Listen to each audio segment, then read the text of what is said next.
한때 교육대학은 인기가 무지 높았죠. 서울대 다음에 교육대라는 말이 있을 정도로요.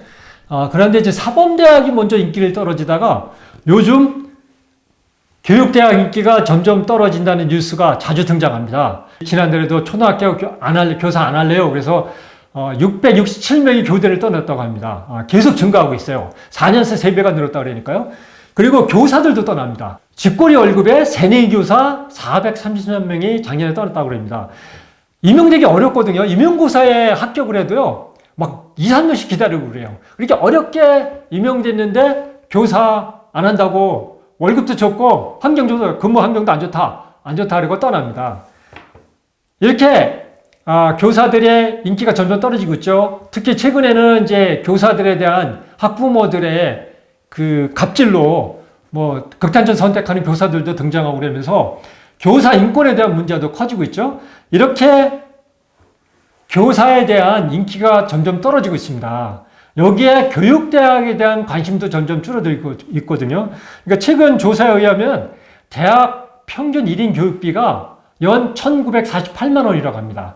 근데 교육대학은 연 평균 1,438만 원이라고 합니다. 그러니까 교육대학에 대한 투자가 점점 줄어드는 거예요. 시설도 낡았고요. 그래서 교육대학들이 좀 심각한 것 같아요.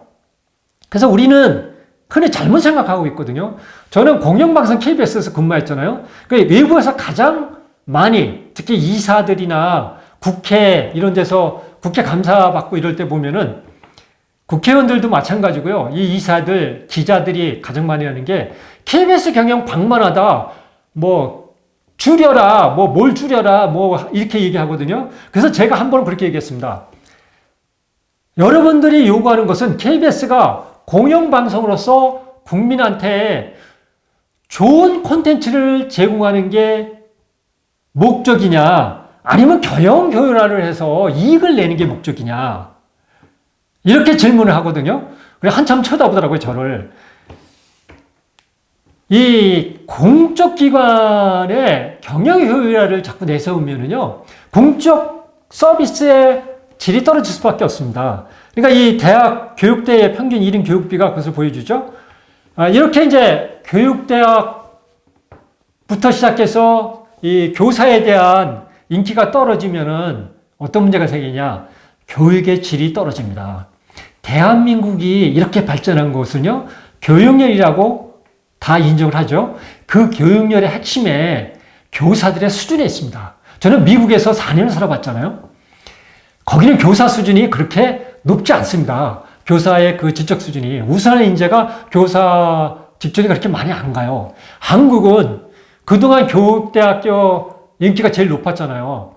그래서 우수한 인재들이 교사가 됐잖아요. 이것이 우리 교육을 훌륭한 수준으로 높여놓은 거거든요. 근데 이렇게 교사에 대한 처우가 떨어지고 교사 기피 현상이 되면은 교육이 무너지기 시작하는 거예요. 공교육이. 그러면 나라의 전체 수준이 이게 무너지기 시작합니다. 저는 대학에 와보니까 대학이 앞으로 무너질 거다라는 제 걱정은 학생 수가 줄어서, 출산율이 줄어서 학생 수가 줄어서가 문제가 아닙니다. 교수의 질이 떨어지겠다, 이것을 느꼈습니다. 왜냐하면은 한 15년 전부터 이 강사의 처우에 대한 인권 문제로 한참 시끄럽잖아요. 요즘 교수 되기가 너무 어려워요. 처우도 그렇게 뛰어나지가 않아요. 그래서 예전에는 박사 학위를 받은 이 인재 중에 그래도 최고의 인재들이 교수의 길을 갔거든요. 지금은 안 그렇습니다. 그럼 이제 교수의 질이 점점 떨어지게 돼요. 교수의 질이 떨어지면 그게 대학 경쟁력이 떨어지는 거거든요.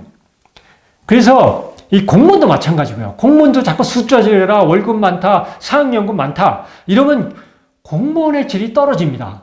공무원의 질이 중요합니다. 점점 더 갈수록 국민들한테 많은 서비스를 제공해야 되는데, 그것도 질 높은 서비스를 제공해야 되는데, 공무원의 숫자가 적어지고, 수준이 낮아지면요, 그런 서비스를 할 수가 없어요. 이게 얼마큼 중요하냐면요, 제가 미국에 근무할 때 인터뷰를 전국을 다니면서 많이 했잖아요. 그 중에 연방 공무원들을 인터뷰도 무지 많이 합니다. 모든 영역의 연방 공무원들이 있거든요. 미국은 이제 두 가지 시스템입니다. 연방 공무원은 나라 전체의 정책을 다스리고요. 각 주정부마다 이 주정부 공무원이 있습니다. 그러니까 주정부 공무원은 주정부 나름대로 그냥 알아서 뽑아서 하는 겁니다. 그런데 정부 공무원은 정말 뛰어납니다. 연봉이 다 1억이 넘고요. 1억이 넘고 정말 우수한 인재라 자부심도 정말 높아요. 정말 높은데 또 이런 경우도 있었어요. 아니, 애리조나 국경지대에서 요즘도 이제 대통령 선거 때문에 멕시코에서 넘어온 국경의 이민자들, 불법 이민자들 문제 갖고 그 국경을 어떻게 하느냐 갖고 지금 싸우고 있잖아요. 대선에서. 그때도 이제 국경으로 막 무단으로 넘어오는 사람 때문에 그걸 취재를 갔는데 거기에 보드 패트롤러입니다. 그러니까 국경 보안대죠. 이 연방 공무원입니다. 그리고 애리조나 주정부의 공무원이 저희를 안내하고 거기에 연방 공무원이 안내를 해요, 같이. 그 이제 점심으로 이 햄버거 가게를 갔어요. 그래서 이거는 당신들이 우리 취재를 도와주는 거고, 그리고 우리가 도움을 많이 받으니까 이 점심값은 우리가 내겠다. 이게 햄버거잖아요. 얼마 안 되잖아요.